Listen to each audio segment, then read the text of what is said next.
You might have heard of terms like candidate-led market or employer-led market. What each of those means, basically, if it's an employer-led market, there tends to be more candidates than there is jobs available. If it's candidate-led, then there are more jobs than there is candidates.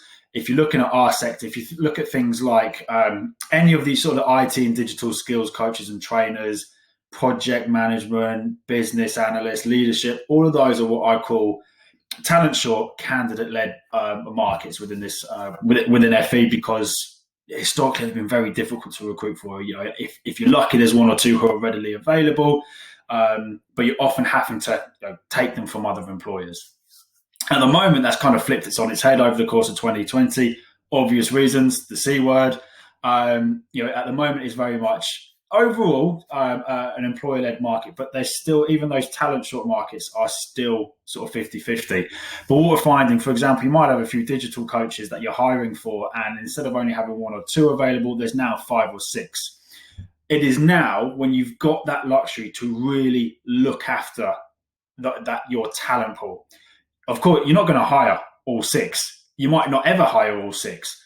But even if you can only hire one, don't basically still look after the other 4 or 5, especially the ones that you think you could still hire in future, because they will remember how you treat them now. We've had a few examples recently where that hasn't been done so well, and I've pushed people towards an employer, not necessarily a client. I've just given them a good insight to the employer, so that they're good, they're going in the right direction. They've come away from it because of how they've handled the process. Thinking, I'd never work there.